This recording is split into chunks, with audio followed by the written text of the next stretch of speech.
Welcome to Why to Why for the month of November. And today we are talking to two very interesting and amazing people that work in the financial services industry and who also have some great backgrounds. We ran into them because Nick Davis is a WHY certified professional who is using the WHY discovery in his practice as a financial planner and in his work with 220. So let's get started. I'm the Chief Growth Officer at WHY Institute, Dan Dominguez. My why is to contribute, my how is to challenge the status quo, and my what is to make sense. Now, so that makes a little more sense for those of you that are tuning in for the first time. I'm going to give you a quick review of the 9 whys that we help people discover using the WHY discovery. The first is to contribute to a greater cause, to make a difference, add value, or have an impact. We call that contribute. The second is trust, to create relationships based on trust. The third is make sense, to make sense out of things, especially if they're complex or complicated. The fourth is better way, to find a better way and share it with others.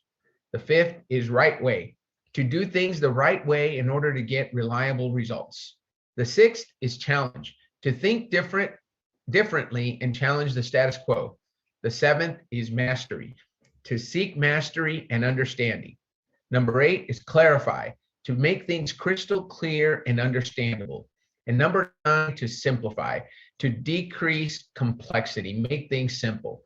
So while we're on that subject, if you have not discovered your why, go to www.whyinstitute.com and take the WHY discovery, use the code WHY+HOW+WHAT, WHY+HOW+WHY, and you'll get 50% off the WHY discovery. This program will make a lot more sense when you know your why. So with that, let me introduce our guests. First, I'm going to introduce Nick Davis. Nick Davis is a board member of an organization called 220, and we're going to let him tell us a little bit more about that. Nick and Sarah met early in 2011, thanks to eHarmony, and they were married on New Year's Eve of that same year. They have 3 children together, Fisher, Annika, and Bodhi, and Nick also has 2 older daughters, Haley and Emma. So they live in southern New Hampshire in the woods. They spend a lot of time on the water at Lake Champlain in Vermont. They hunt in the fall and they snowboard in the winter. They have 4 dogs like I do and love to be in the outdoors. They have a deep faith in God and do their best to raise their tribe with great values, always trying to keep things headed true north. Nick's why is contribute, make sense, and his how is make sense, and his what is trust. Welcome, Nick. Thanks, Dan. Appreciate you having us on here. Thank you for being on. I can't wait to talk to both of you. Sarah Davis is someone who has always been interested in helping others. That was her passion when she was a physical therapist, when she graduated college, and she spent 13 years leaning into that career. So the trust, relationship, and long-term partnership with her clients is what truly lights Sarah up today. Her why is right way, her how is mastery, and her what is trust. So today we're going to talk about how this impacted both Nick and Sarah's relationship, how it impacts their career as financial advisors, as professional financial advisors, and then the work that Nick does to help veterans and first responders through his work at 220. So let's start with a simple question, and we'll go Nick, Sarah, Sarah, Nick, and you guys just keep me in line. So tell me how discovering your WHY operating system, Nick, individually has changed your life. Well, when I first was able to tap into this powerful system here of the why, how, what, I had people ask me how I would have success, why I was having success. To be honest with you, I was kind of ignorant. I didn't know. I'd just say I like people. I love to help people. So that was the contribute side of me coming out. But what I didn't realize is oftentimes I was using my story. I was connecting with people because I wanted to help them. I wanted to contribute in some way to their life. And until I went through this, I didn't know. I would always say, does that make sense? Does that make sense? I probably sounded like a broken record. And trust has always been something that's big to me. So when I finally was able to wrap my head around it, when people start asking me questions or, why do you do what you do for a living? Or that's actually a big one. Why do you do what you do for a living? I was at a high level in the aviation industry and always felt like this isn't what I'm supposed to be doing. I told Sarah when I first met her, I need to work with people. I just want to help people. I need to work with people. I didn't know what that meant. but I did. So when I got to do the career change, now that I've gone through this and I know that I'm a contribute, make sense, trust person, I look back at my old career and I know why I was so unfulfilled, unhappy, and not lit up. The mechanical piece I'm good at, and I liked the idea of not like the idea, but when I was in the service, I was contributing. I was helping, serving my country, right?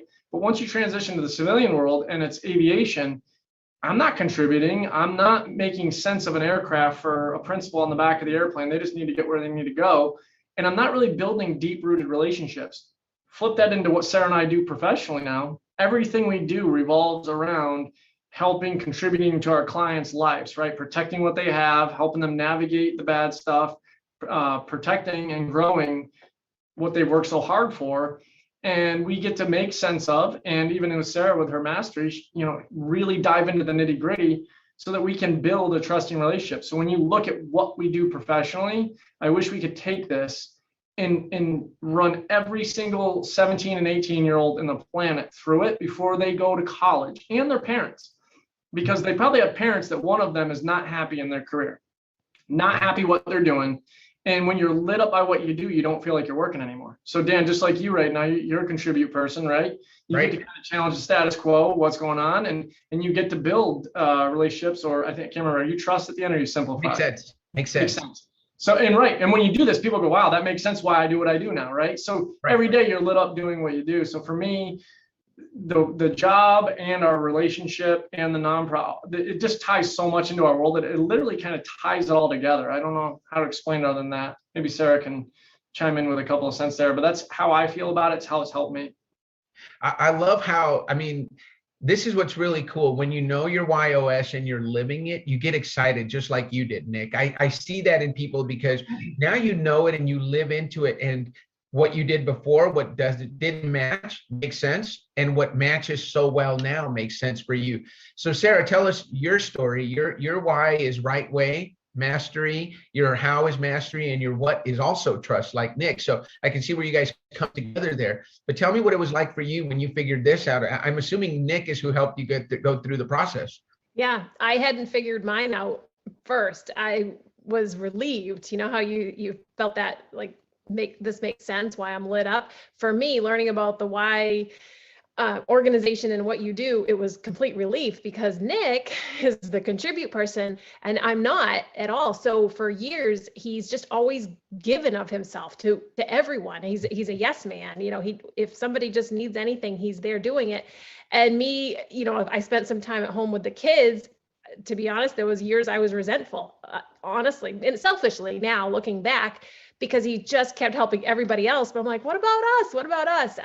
So once he took the why assessment and I read through it, what a contribute person is, why he can't help himself, why he's lit up completely by it, it made complete sense. And I backed off a little bit. I might still give him a hard time once in a while, but it makes sense to me now why he does that. And so that's how I came to understand what this assessment was. And so when I took mine, of course, right way was my why. And I think Nick also found some humor and a little bit of relief in understanding why I'm going to stop at every yellow light. I'm going to follow every rule. If there's a piece of tape across an area that says do not cross, you better believe I'm not crossing it.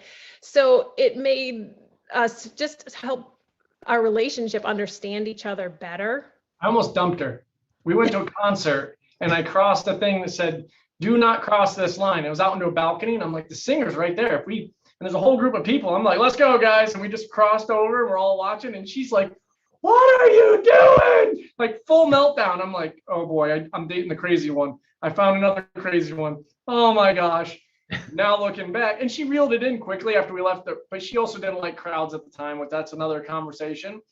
But the right way side of her was, you can't do that. I'm like, what's the worst you're going to say? Get back behind the line? Okay. Darn, right. But it was like meltdown city. Now I understand. To a person that's a right way, that's like a panic attack, like breaking the rules. Absolutely. And it's funny you say that, because me being with a how of challenge, I do that all the time. And my wife is clarify and trust in her top 3. So she is by the book. And so I do things like Nick did all the time. She's like, what are you doing? You can't do that. And I'm like, Nick, what are you going to do? they'll tell us, get back behind the rope. So I'll get behind the rope when they tell us, right? So that is a great example. Thanks for sharing that story, Nick. And this was when you were dating, I'm assuming. I hope that you're not saying this after you found out her WHY.os. No, but it does lead to why Sarah has a doctorate in physical therapy, and she can study standing on her head. She loves that stuff. She could be a professional student. Me, I'm like, oh my God, please don't make me study. I don't want, just let me implement, I want to go and help and don't want to read a book, right? For her, it makes her feel good because she understands everything, which drives me nuts sometimes. But earlier when the conversation was going back and forth, I would say that Sarah provides balance for me and vice versa. Because I contribute, I do reel myself in, but there's times where I'm exhausted. And she gives me that permission, like, listen, I'm watching you, you're getting wore out, you're worn out, you need to reel it back in. And then sometimes where she's too worried about all the detail and making sure she has the mastery, I'm like, listen, how much better are your clients going to be for working with you, even if you don't know everything, because you're never going to know everything in our world. Our world's complex. But how much better are they working with you than going to try to do it themselves? And I'll help her reframe some of that stuff. So we have a lot of respect for each other. I think that's we've done a lot of living. We've both been through divorces. And I think that we wanted to really focus on how do we make us really strong? Because if Sarah and I are really strong, our kids are going to be great. Our business is going to be great. Our clients are going to feel it. And even if you're not a Clarify person, the people that you're working with and the people that trust you, people that you're helping, they're attracted to you if you have clarity, right? So the clearer we are on who, why, what we are and how we operate, it makes it very easy for them to go, this is who I want to work with, or this is not the right fit for me, which is better for us because we don't spin our wheels and waste our time contributing to somebody that doesn't really care. That's excellent. So that leads perfectly into my next question. Tell me what impact knowing each other's WHY+HOW+WHAT, and you've mentioned it a little bit, has had on your relationship, your personal relationship with each other. Go ahead, Mama.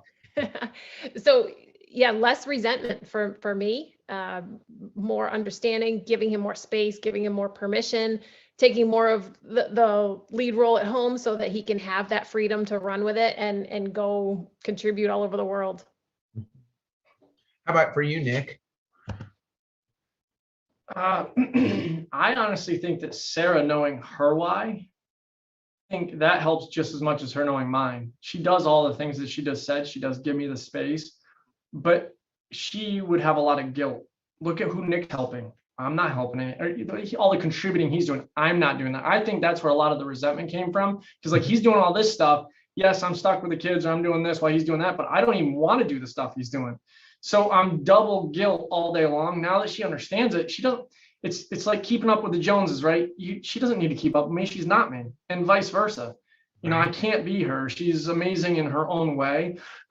So I think that the more you know this as a couple, and even if we were just partners in business, because we work really well in business together, it really allows you to give space. And as we say with our faith, you have more grace when it comes to others, right? If you have a challenge person, Dan, they can be a pain in the OSS operating system. I was trying to play that on the WHY+OSS, but I like that. But the challenge people are great, especially if you know it and you're putting them in the right space, right? Now, if Sarah's a challenge person, or Bettina that works for us, let's say she was, and I'm getting frustrated, but once I understand, let her go and do her thing, and she's going to find better solutions, better options, better opportunities for us. And you have that grace to empower them to be who they are and live into that. And I think that it just comes full circle to you. The more you can give that grace, the more it comes back to you, reap and sow. And honestly, it's played out so much in our marriage and our lives in the last probably 2 to 3 years in a very big way. Thanks so much. And, it's been so great to meet you and Dan Jarvis and the work that you guys do. I'd love for you to talk to our listeners and viewers about the work that you do. And I see the poster in the background, 22-0, Healing the Hero. Tell us about that mission. And this could be one of the things, Sarah, that you resented. I know that that's not easy work that Nick does. I know that that is a very noble mission. And when we talk about all the things that entails, I'd love to hear more about that work that you do with Dan Jarvis and the 22-0 organization, helping first responders and veterans overcome PTSD.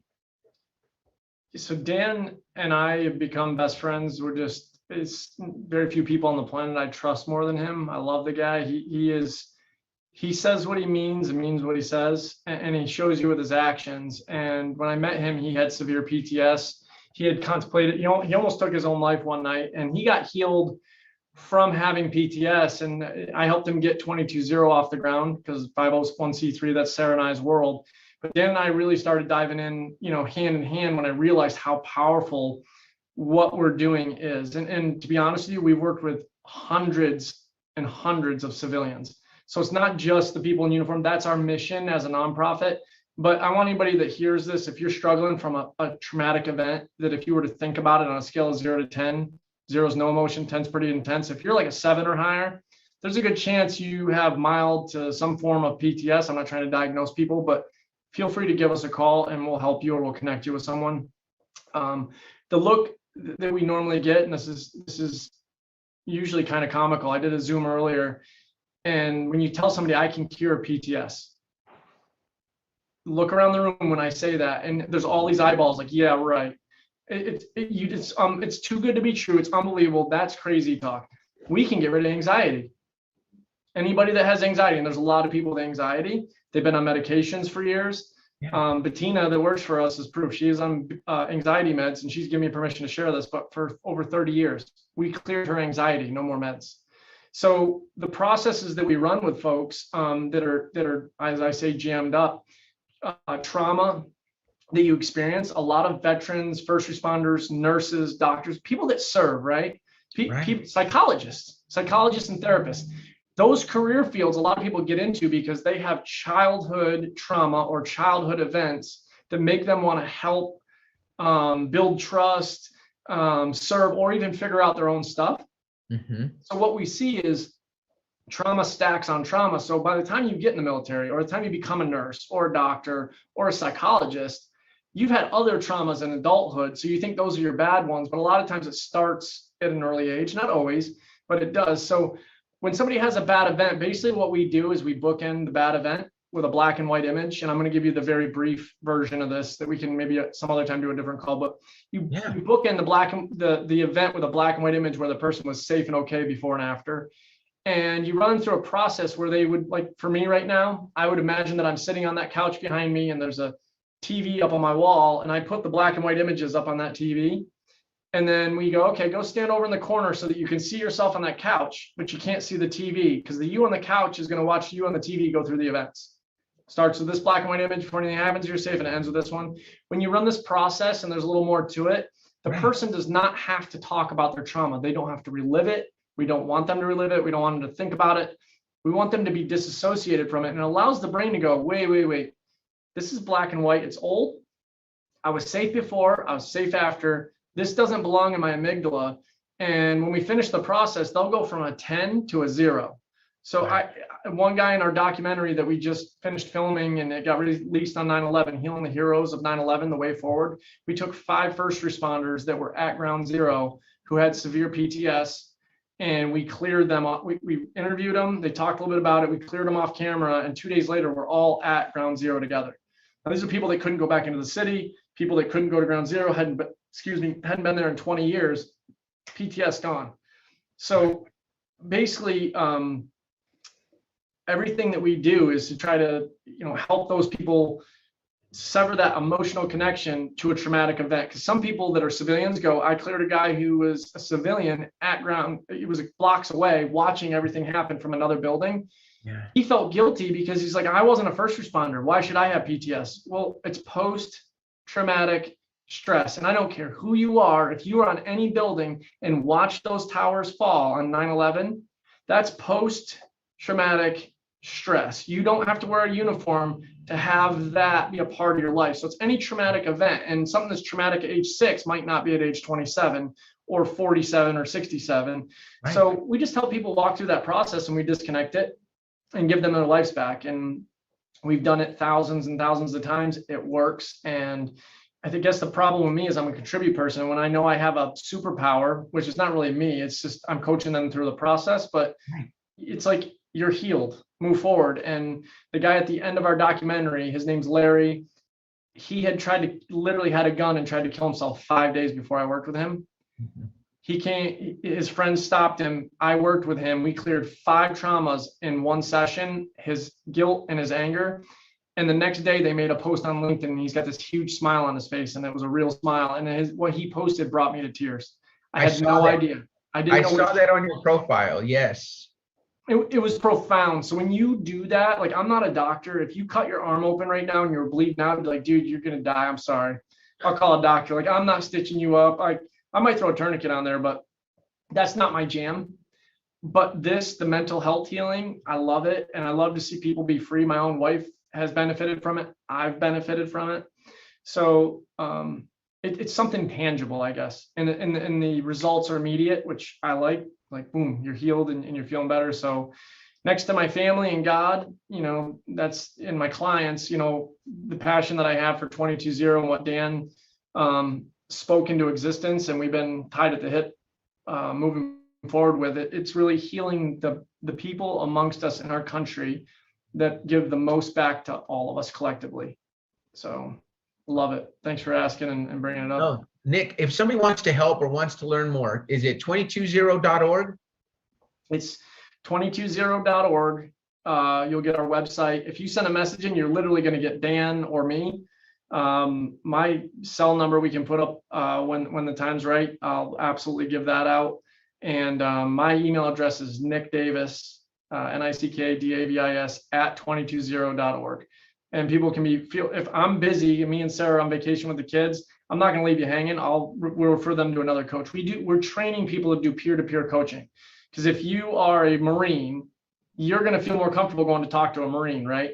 And a lot of people in our space don't really want to go to a therapist or a counselor because they've either been through it and the therapy, they had to talk about it, and that means they were just reliving the trauma.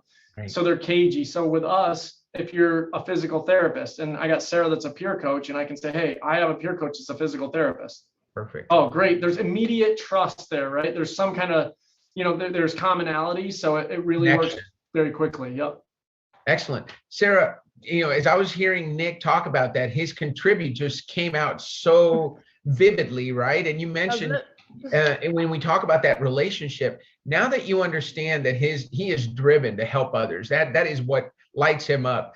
How has that changed your perception of him and your relationship? Oh, I'm in awe every day of how much he can give. I say to him, like, I don't know how you do it, man. I couldn't do that. Just, it's a lot of, I'm an introvert. I'm a little bit quieter, a little more reserved. So talking to people honestly does wear me out and exhaust me. So he can talk to so many people in a day, and it's not chit chat. It's not just talking. It's literally him helping them with their finances or their emotional, mental health all day long. And I think the world of Nick, because he is just so lit up, and it's refreshing to see in this world, these days, for someone to just give back just selflessly because he can, and it does help. And we're fortunate, right? We've done this Why Discover with hundreds of thousands of people, and we have found that 22% of the population has the why of contribute. So we're in good hands. The earth seems to be in good hands, because if you divide, 100 by 9, it should be about 11% for each of the 9 whys if they were divided equally. So we're in a good place. And thank you, Nick, for all that you do to help veterans. Now let's talk about an interesting dynamic that you guys have. You were a physical therapist for a long time, Sarah, and then Nick had a situation where he needed some help in his office, at his financial services office. You stepped in for some weeks and then said, wait a minute, I think I can do what Nick's doing, right? So now you've joined him in that venture. Tell us about how that came about, and what role understanding each other, or maybe you can look back because you didn't know your WHY+HOWs at the time. Looking back, what role did your right way mastery and trust play in that? And what role did Nick's contribute, make sense, and trust play in that? Yeah, sure. So twofold reasons why I went into his office. And to be honest, one of them was to escape the kids. I had stayed home with the 3 kids for quite some time, and it was amazing. I would do it all over again, but I got to a point where I missed, being an adult and having those conversations, and in a way contributing myself. So that was one part, but I really had enough of the healthcare industry. It really had it had served its purpose. I loved it, but I was ready for something new. And at the same time, Nick needed to fill a role of the office administrator, the branch office administrator, collectively known as the BOA in our world. His person had left. And so he really needed to take his time to hire the right person, because if you get the wrong person in that seat, you can imagine the ship stops sailing. So I said, well, just put me in temporarily till you find the right person. And I've been in there maybe just a few weeks or maybe a month or so when I watched this elderly woman come. She had just lost her husband, not too long before, and the look of panic, distress in her face. I sat at the front desk. I didn't even listen to the conversation, but she met with Nick for maybe an hour. She came out smiling, relaxed, peaceful, and she went on her merry way. And I said, I have no idea what you just did for that woman, but I want to do what you just did.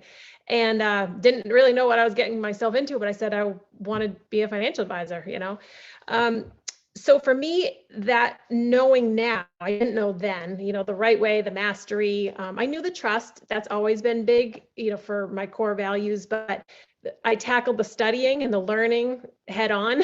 That wasn't daunting for me because that's what lights me up. So honestly, that part I geeked out on and did pretty well through that. So it made that transition easy. Once I got to talk with clients, that's when I leaned on Nick, because he had that contribute and simplify and make sense that my geeky brain needed to translate my language that was stuck in my head to now how do I put it into practice. So I've leaned on him very much so, and now we really work together, which is actually the best of both worlds with clients, because he can really dive into more the investment piece and the part that lights him up. And I can geek out on the numbers and the budget and the financial plan that really is my wheelhouse. And usually if we're talking to a couple or maybe even just one person, they can see the benefit of both dynamics coming at them from us together. So we found it very helpful in this whole transition of the last few years. I love a lot of the realization that you came to. And as a right way person, you're always looking for systems and processes that deliver reliable results. What more could you want in your financial advisor? Somebody that's going to find that. And then your mastery, you're somebody who's going to just really dig deep and know your stuff.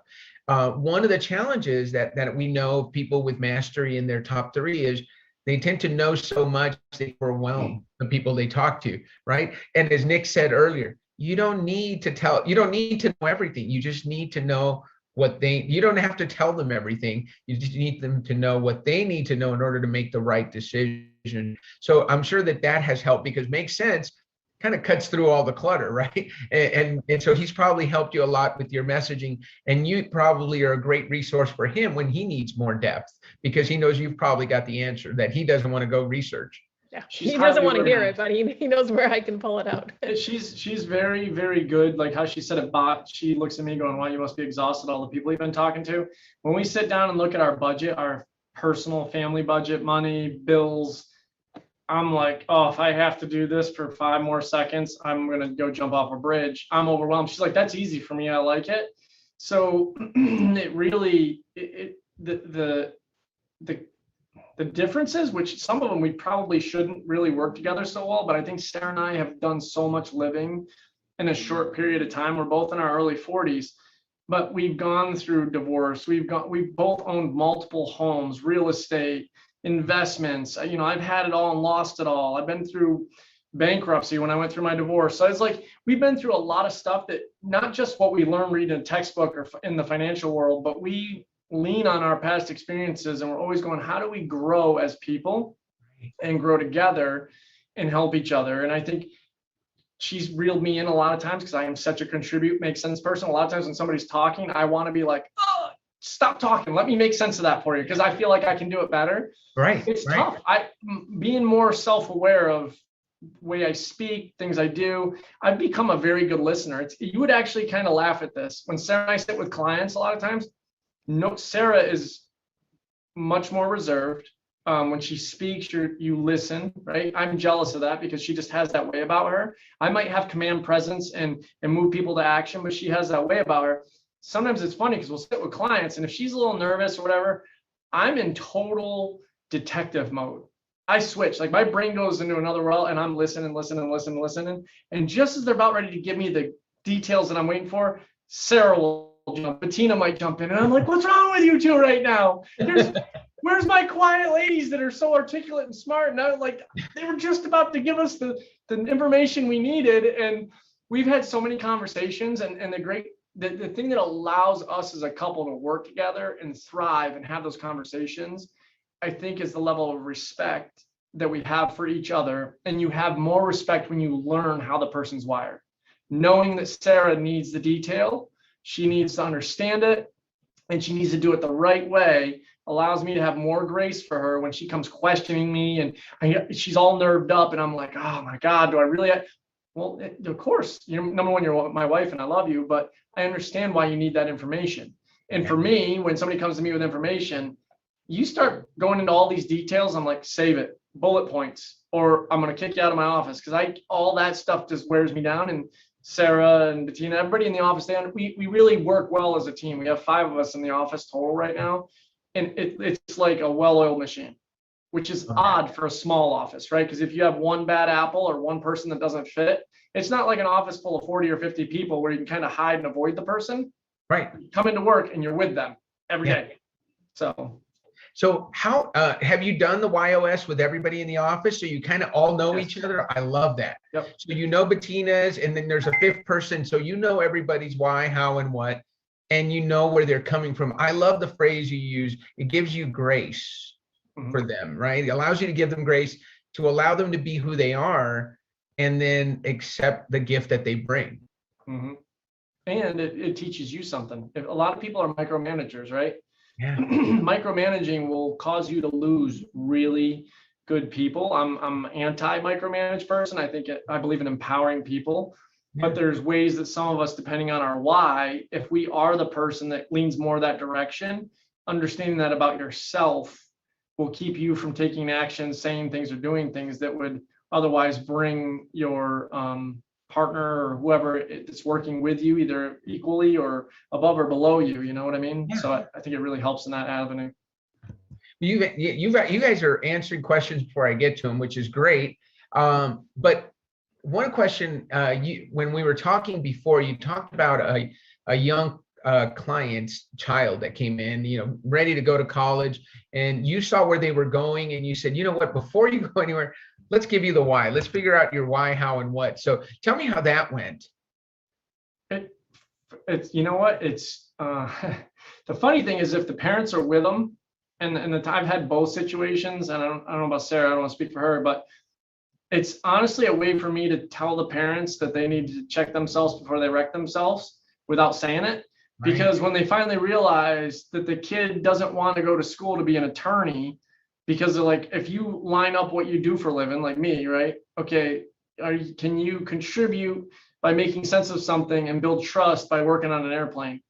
Probably not in the level that you want to. So you need to do some kind of career field where you get to help the greater good and get to actually explain what you're doing.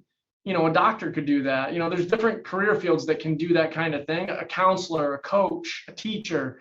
And ultimately you build trust with those people because you become that trusted figure. Super fast, accelerates, and it saves people a ton of money. I personally am not anti-college or pro-college. I'm pro figure out a little bit more about you and your why before you go make a bad decision. It's like saying, well, everybody buys a Chevy, you got to buy a Chevy. So you go out and buy a Chevy and you're like, I hate this car. Well, everybody else does it. It's just, people do that with college nowadays. You got to go to college. What are you going to go for? I don't know. I'm just going to start and then we'll see where it leads us. How many people have a college degree that do something completely different? Right. Yes. So if you can figure that out, or at least help the parents and the kids understand this is the way you got to go as financial advisors, it can save tens, if not hundreds of thousands of dollars for everybody. And it can bring families together, because all of a sudden the family go, okay, my kid's not a defiant jerk. He's a challenge person.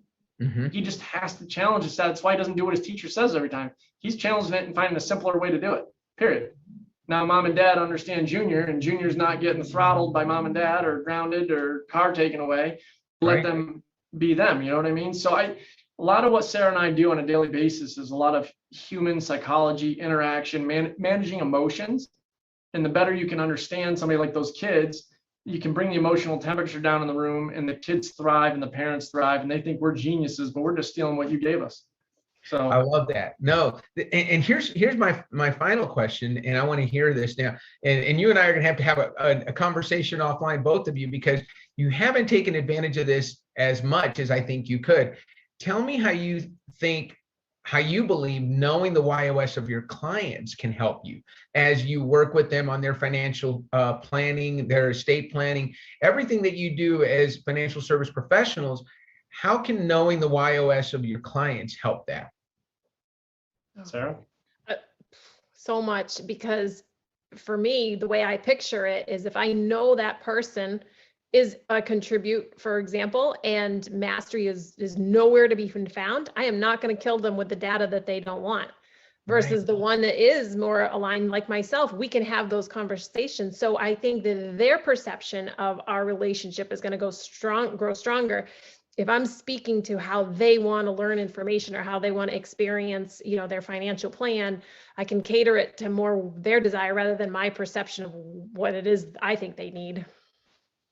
Love that. Nick, do you have anything to add there? I would ask, I actually have a question for you, and you can follow this up, but I truly believe that certain people in certain career fields are wired with a couple of the whys more heavily. Mhm. Engineers, for instance, are very difficult to work with in our career field. I think there's some of that is that there are probably a lot of mastery people in engineering and right way people. So and obviously I'm not wired that way, and I don't mind giving data, but sometimes they overthink the wheel.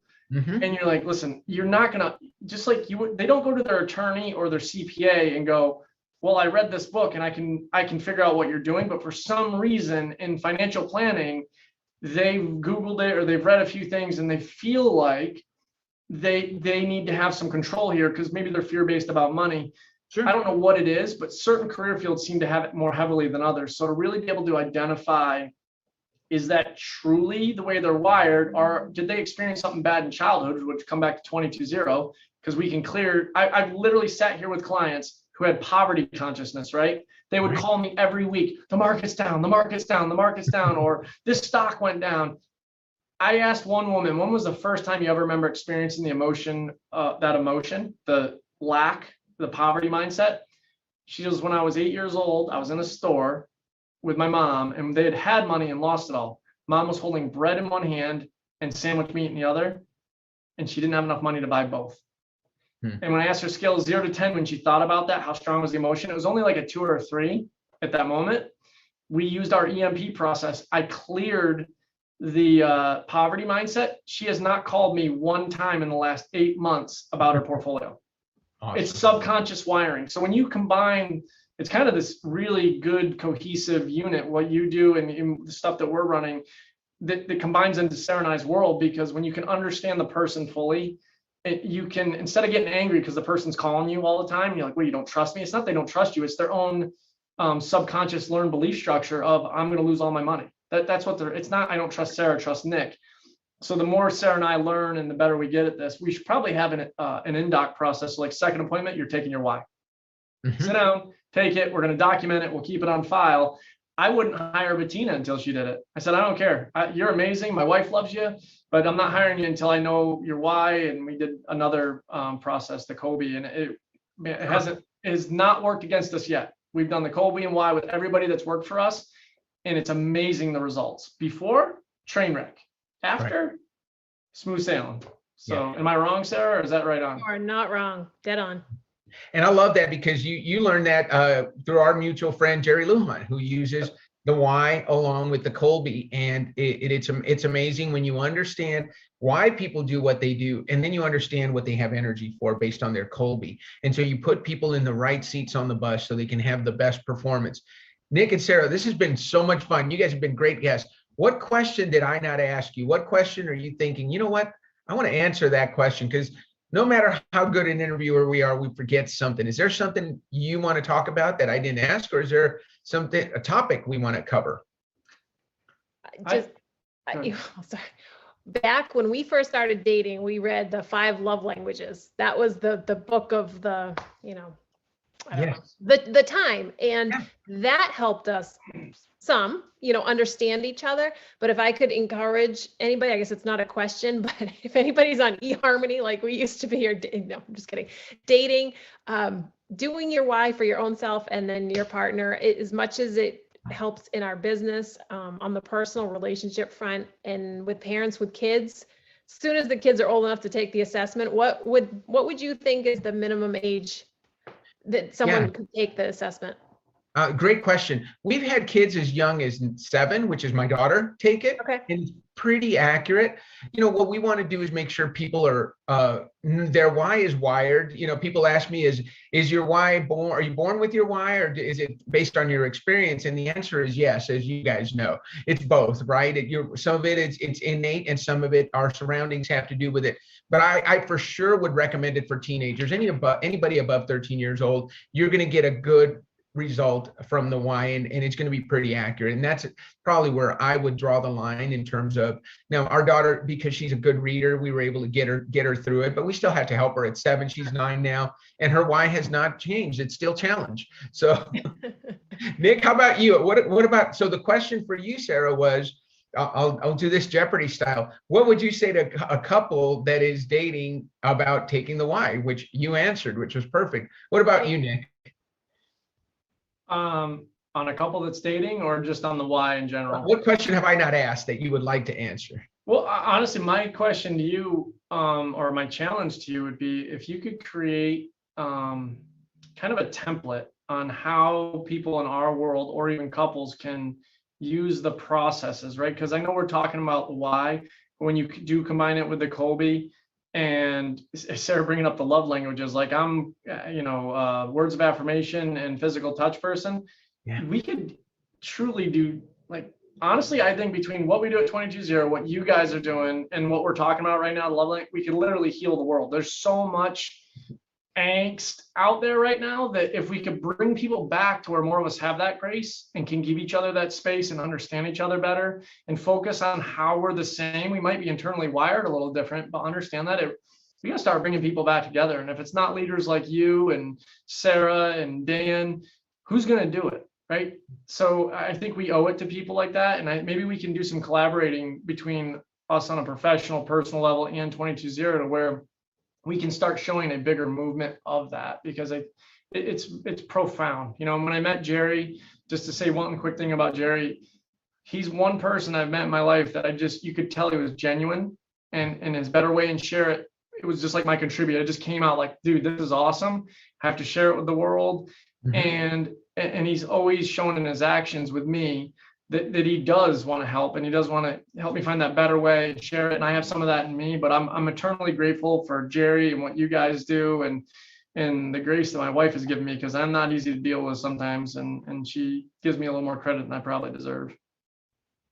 That's awesome. Well, thank you guys both for being on. We want to remind you that if you're listening or you're watching, go to WHY.institute.com, use the code WHY so you can get 50% off your why discovery. We've heard some amazing stories from both Nick and Sarah today. I want to thank you for being on, and I look forward to talking to you some more offline, Nick.